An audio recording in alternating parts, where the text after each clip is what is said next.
നമ്മൾ ഇന്നത്തെ വീഡിയോയിൽ കാണാൻ പോകുന്ന ഏതെല്ലാം രീതിയിൽ നമുക്ക് ഗോൾഡ് ഇൻവെസ്റ്റ് ചെയ്യാൻ സാധിക്കും, ഏത് രീതിയാണ് ഗോൾഡ് ഇൻവെസ്റ്റ് ചെയ്യുന്നതിന് കൂടുതൽ സ്യൂട്ടബിൾ, പ്രോഫിറ്റബിൾ, അതുപോലെ തന്നെ നമ്മൾ ലാസ്റ്റ് കാണാൻ പോകുന്ന ഗോൾഡിൽ എങ്ങനെ ഇൻവെസ്റ്റ് ചെയ്യാൻ സാധിക്കും. ഞാൻ ഒരു എക്സാമ്പിൾ വെച്ച് നിങ്ങൾക്ക് കാണിച്ചു തരുന്നതാണ്.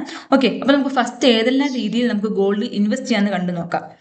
ആദ്യത്തെ വന്ന് സൊവേഴ്സിൻ ഗോൾഡ് ബോണ്ട് ആണ്. സൊവേഴ്സിൻ ഗോൾഡ് ബോണ്ട് ഇഷ്യൂ ചെയ്തിരിക്കുന്ന റിസർവ് ബാങ്ക് ഓഫ് ഇന്ത്യയാണ്.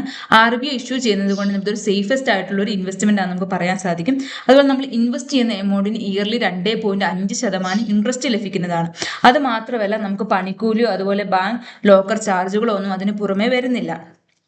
അതുപോലെ നമുക്ക് SGBC വഴി ഗെയിൻ ചെയ്യുന്ന ക്യാപിറ്റൽ ഗെയിൻ ഒരിക്കലും ടാക്സബിൾ അല്ല. ടാക്സ് നമ്മൾ അടയ്ക്കേണ്ട ആവശ്യമില്ല. 2026 ബഡ്ജറ്റിന് ശേഷം RBI ഇതുവരെ സൊവേഴ്സിൻ ഗോൾഡ് ബോണ്ട് ഇഷ്യൂ ചെയ്തിട്ടില്ല. നമുക്ക് പർച്ചേസ് ചെയ്യണമെങ്കിൽ ബൈ ചെയ്യണമെങ്കിൽ നമ്മൾ ആശ്രയിക്കേണ്ട സെക്കൻഡറി മാർക്കറ്റ്, അതായത് സ്റ്റോക്ക് എക്സ്ചേഞ്ചിനെയാണ്. നമ്മൾ സ്റ്റോക്ക് എക്സ്ചേഞ്ച് യൂസ് ചെയ്തിട്ടാണ് സൊവേഴ്സിൻ ഗോൾഡ് ബോണ്ട് ബൈ ചെയ്യുന്നതെങ്കിൽ അതുവഴി നമുക്ക് ലഭിക്കുന്ന ക്യാപിറ്റൽ ഗെയിൻ ടാക്സബിൾ ആണ്. അടുത്തത് വരുന്നതാണ് gold ETFs and mutual fund. ഇപ്പം നമ്മൾ ETFസും മ്യൂച്വൽ ഫണ്ടിലും ഒക്കെ ഇൻവെസ്റ്റ് ചെയ്യണമെങ്കിൽ, ഗോൾഡിൻ്റെ ഇൻവെസ്റ്റ് ചെയ്യണമെങ്കിൽ നമുക്കൊരു ഡിമാറ്റ് അക്കൗണ്ട് ആവശ്യമുണ്ട്. ഇപ്പം നമുക്ക് സെറോദയുടെ ഒക്കെ ഡിമാറ്റ് അക്കൗണ്ടാണ്. മ്യൂച്വൽ ഫണ്ടിൽ ഇൻവെസ്റ്റ് ചെയ്യാൻ നമുക്ക് കോയിൻ എന്ന ആപ്പ് യൂസ് ചെയ്യാൻ സാധിക്കും. അതുപോലെ ഗോൾഡ് ETFിലാണെങ്കിൽ നമുക്ക് കൈറ്റ് എന്ന ആപ്ലിക്കേഷൻ യൂസ് ചെയ്യാൻ സാധിക്കുന്നതാണ്.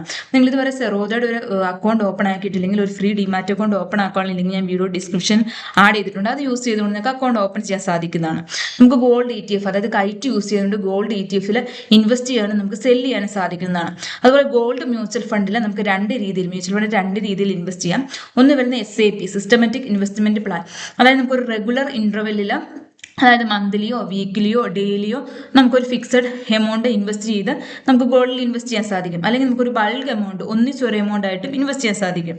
അതിൻ്റെ മെറിറ്റ്സ് നോക്കുകയാണെങ്കിൽ ലിക്വിഡിറ്റി കൂടുതലാണ്, അതുപോലെ ട്രാൻസ്പെറൻറ്റ് പ്രൈസിംഗ് ആണ്, അതുപോലെ വലിയ മേക്കിംഗ് ചാർജസ് വരുന്നില്ല. ഇപ്പം സെറോദ യൂസ് ചെയ്തിട്ടാണ് നമ്മൾ മ്യൂച്വൽ ഫണ്ടിൽ ഇൻവെസ്റ്റ് ചെയ്യുന്നതെങ്കിൽ 0 ബ്രോക്കറേജ് ആണ് വരുന്നത്.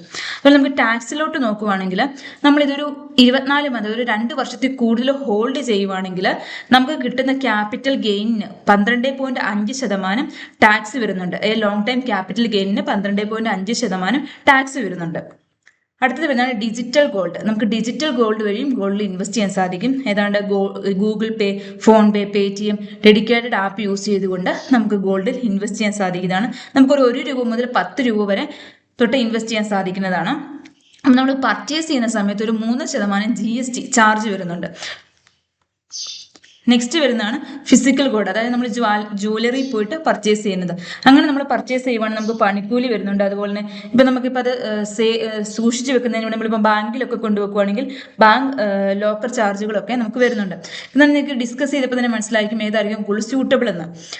നോക്കുകയാണെങ്കിൽ നമുക്ക് SIP ബേസ്ഡ്, ഇപ്പോൾ ഒരു സാലറിഡ് പേഴ്സൺ ആണെങ്കിലോ ഇപ്പം ഒരു ബൾക്കായിട്ട് ഒരു എമൗണ്ട് ഇൻവെസ്റ്റ് ചെയ്യാൻ പറ്റും. അതൊരു മന്ത്ലി കുറച്ച് ഇൻവെസ്റ്റ് ചെയ്യാൻ താല്പര്യമുള്ളവരാണ്, ലിക്വിഡിറ്റിയോട് താല്പര്യമുള്ളവർക്കാണെങ്കിൽ അവർക്ക് ഗോൾഡ് മ്യൂച്വൽ ഫണ്ടുകളിലും ഗോൾഡ് ETFകളിലും ഇൻവെസ്റ്റ് ചെയ്യാൻ സാധിക്കും. അതുപോലെ മൈക്രോ ഇൻവെസ്റ്റിങ്ങിന് താല്പര്യമുള്ളവർക്ക് ഡിജിറ്റൽ ഗോൾഡിൽ ഇൻവെസ്റ്റ് ചെയ്യാൻ സാധിക്കും. അതുപോലെ ലോങ് ടൈം ഹോൾഡിങ്സ്, കുറേ നാളത്തേന് ഹോൾഡ് ചെയ്യണം. അതുപോലെ തന്നെ എക്സ്ട്രാ ഇൻട്രസ്റ്റ്, അതായത് നമ്മൾ ആദ്യം തന്നെ പറഞ്ഞു STBCയിൽ നമുക്ക് ഇയർലി നമ്മൾ ഇൻവെസ്റ്റ് ചെയ്യുന്ന എമൗണ്ടിന് ഒരു 2.5% ഇൻട്രസ്റ്റ് ലഭിക്കുന്നുണ്ട്, ഒരു എക്സ്ട്രാ ഇൻട്രസ്റ്റ് കൂടെ ലഭിക്കുന്നുണ്ട്.